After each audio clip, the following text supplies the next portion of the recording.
Cerita legenda batu menangis. Pada dahulu kala, di sebuah desa, tinggallah seorang ibu dan anak. Anak itu bernama Darmi.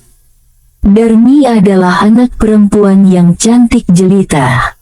Keluarga ibu Darmi dan Darmi dulunya hidup berkecukupan. Semenjak suaminya meninggal, ibu Darmi harus bekerja keras untuk membesarkan anak perempuannya. Pekerjaan ibu Darmi setiap harinya pergi ke ladang. Setiap hari ibunya harus pergi ke ladang untuk bekerja, membuat kulit ibu Darmi semakin hitam. Tidak hanya itu, ternyata berat badan ibu Darmi juga semakin menurun. Sifat anaknya Darmi sungguh pemalas. Sementara itu, ibu Darmi pontang-panting bekerja mengurusi ladangnya. Darmi tidak pernah mau untuk membantu ibunya. Darmi juga tak peduli dengan kondisi fisik ibunya yang semakin menurun.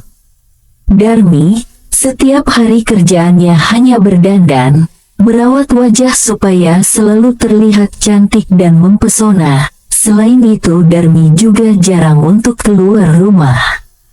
Pada keesokan harinya ibu Darmi akan pergi bekerja di ladang dan ibu Darmi akan bekerja sampai sore hari dikarenakan musim panen sudah datang. Ibu Darmi berkata, "Anakku Darmi, bisakah kamu memasak hari ini? Maaf, ibumu ini tidak bisa pulang siang ini. Ibu harus menyelesaikan panen milik kita. Maukah kamu memasak dan mengantarkan makanan ke ladang untuk makan siang ibu nanti?"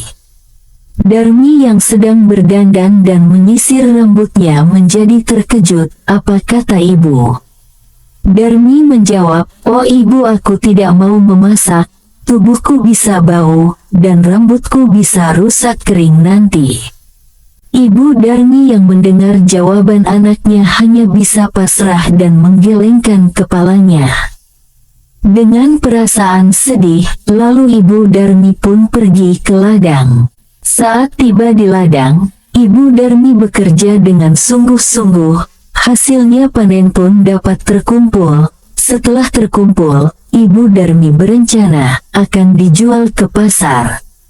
Walau dalam keadaan lapar, ibu Darmi tetap bekerja. Kemudian ibu Darmi pun beristirahat untuk meminum air. Dengan perasaan sedih, ibu Darmi berdoa dalam hati, "Ya Tuhan, tolong kami, mudahkanlah kami. Ampunilah anakku, ubahlah sifat anakku dari sifat pemalas." Setelah semua selesai mengumpulkan hasil panennya, ibu Darmi pun lalu pergi pulang ke rumah. Sesampainya di rumah, ibu Darmi dengan rasa lelah, rasa lapar, ternyata di dalam meja makan terlihat kosong, tak ada makanan sedikit pun untuk dimakan. Ternyata Darmi hanya bermalas-malasan di rumah. Tak peduli walau ibunya pulang dalam keadaan lapar. Tak hanya itu, Darmi yang melihat ibunya pulang langsung memarahinya. Darmi berucap, "Ibu dari pagi tidak pulang, sampai sore hari, jadi tidak ada yang memasak, tidak ada makanan di rumah. Seharusnya ibu pulang dulu memasak untukku, nanti ibu bisa pergi lagi. Darmi juga lapar, Bu." Ibu Darmi menjawab, dengan perasaan sabar, "Darmi anakku, apa kau lupa pagi tadi ibu sudah menyuruhmu untuk memasak?" Mendengar jawaban ibunya, Darmi lalu pergi begitu saja, meninggalkan ibunya yang lapar dan juga lelah. Keesokan harinya, ibu Darmi sudah bersiap dengan hasil panennya. Ibu Darmi akan pergi ke pasar. Ibu Darmi berkata, "Anakku Darmi, maukah ikut dengan ibumu pergi ke pasar? Ibu membutuhkan bantuanmu untuk membawakan hasil panen ladang kita." Darmi, "Ibu, aku tidak mau. Nanti kalau kulitku menjadi kotor bagaimana? Aduh, aku tidak bisa membiarkan kulitku yang bersih wangi ini menjadi kotor dan bau." Ibu Darmi menjawab, "Baiklah nak, kalau kau tak mau ikut." Akhirnya, Ibu Darmi pergi ke pasar sendiri dengan membawa hasil panen ladang miliknya. Setelah sampai ke pasar, Ibu Darmi berhasil menjual hasil panennya. Pada sore hari, Ibu Darmi pulang dan membawa uang hasil panen ladang miliknya. Walau tidak terlalu banyak, Ibu Darmi sudah merasa senang. Ibu Darmi berkata di dalam hatinya ini cukup untuk membeli kebutuhan beberapa hari ke depan, dengan perasaan senang. Sementara itu Darmi yang melihat ibunya sedang menghitung uang segera mendekati ibunya. Darmi berkata, "Bu, belikan kebutuhanku, karena sudah habis, tolong belikan Bu. Ibu kan baru saja mendapatkan uang dari hasil panen." Ibu Darmi menjawab, "Iya Ibu, belikan, tetapi kamu harus ikut dengan Ibu ke pasar, agar Ibu tidak salah pilih." Darmi menjawab, "Bagaimana ya, baiklah besok aku ikut." Akhirnya Darmi dengan hati terpaksa ikut pergi ke pasar. Darmi membawa payung agar tidak kepanasan. "Darmi, Bu, nanti jalannya jangan berdampingan, Ibu di belakangku saja." Ibu mengerti kan? Ibu Darmi bertanya, "Kenapa harus di belakang?" Darmi menjawab, "Pokoknya Ibu." Perkataan Darmi tak usah banyak tanya, pokoknya Ibu harus berjalan di belakangku. Di dalam hati Darmi, ia sebenar ibunya yang berkulit gelap dan wajah yang tak terawat. Mereka berdua berjalan depan belakang. Tiba-tiba di tengah jalan ada seorang perempuan yang merupakan teman Darmi. Teman Darmi, hai, kau Darmi, kamu mau kemana?" Darmi menjawab, "Aku mau ke pasar." Teman Darmi heran, ia memandang perempuan yang ada di belakang Darmi. Teman Darmi bertanya, "Dia siapa Dar?" dengan heran. "Ibumu ya." Darmi yang tak ingin temannya tahu jika memang benar ibunya. Darmi segera menjawab, "Oh, ini pembantuku, tentu saja bukan ibuku. Lihat dia, jelek dekil kotor, kau bilang ibuku." Teman Darmi hanya menggelengkan kepala. Mendengar jawaban dari anaknya, Ibu Darmi menjadi merasa sedih. Sang ibu hanya bisa menahan di dalam hati dengan rasa kecewa. Darmi dan ibu melanjutkan perjalanan. Dalam perjalanannya Darmi bertemu dengan seorang laki-laki yang ternyata teman Darmi. Hai, Darmi, kamu mau kemana?" Darmi menjawab, "Aku mau ke pasar." Laki-laki itu kembali bertanya, "Ngomong-ngomong, siapa di belakangmu?" "Dia ibumu." Darmi langsung menjawab, "Bukan dia, bukan ibuku, tetapi pembantuku." Lagi-lagi Ibu Darmi mendengar jawaban anaknya itu. Sungguh, hati Ibu Darmi semakin sedih melihat anaknya yang begitu tega, tak mau mengakui dirinya sebagai ibunya, hanya diakui sebagai pembantu. Namun sekuat tenaga Ibu Darmi berusaha menahannya di dalam hatinya.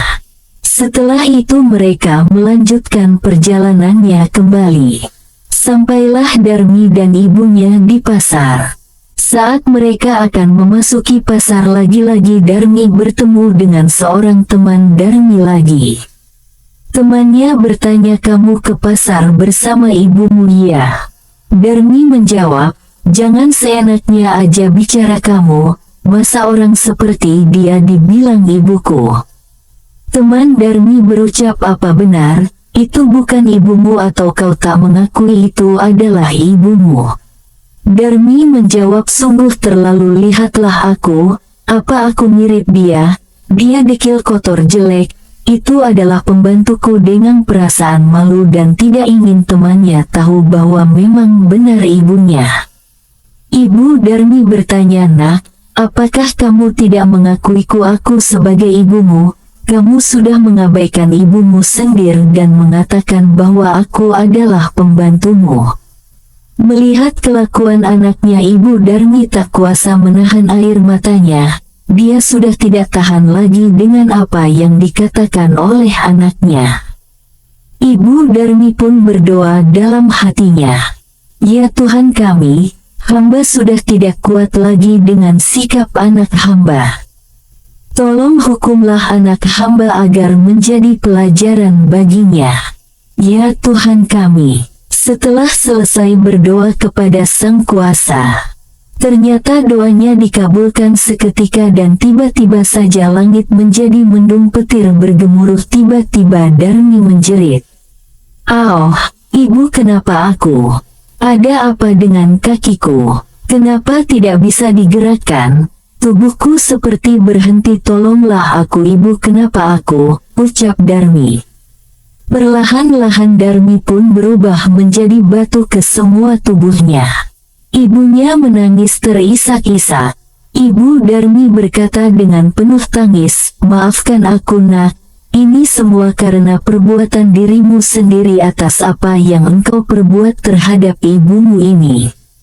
Darmi, "Ampun bu, ampun bu." Darmi tidak akan mengulanginya lagi. Darmi pun menangis dan merintih kesakitan sambil meminta ampunan kepada ibunya. "Sayang, semua sudah terjadi." Walau Darmi memohon kepada ibunya, Darmi pun tetap menjadi batu secara perlahan-lahan.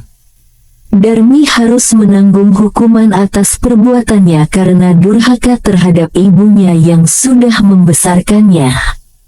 Konon batu Darmi dipindahkan oleh orang-orang masyarakat sekitar dan disandarkan di tebing. Hingga sekarang batu tersebut masih ada di Kalimantan Barat dan dinamakan Batu Menangis. Menceritakan seorang gadis yang memiliki wajah cantik rupawan tetapi sangat durhaka pada ibunya, yang membuat sang ibu menjadi sakit hati sehingga mengutuk anaknya menjadi batu. Batu Menangis dapat dijumpai di Provinsi Seribu Sungai, atau dikenal dengan Kalimantan Barat. Letaknya di Desa Jabar yang masih di dalam wilayah Kecamatan Ela Hilir.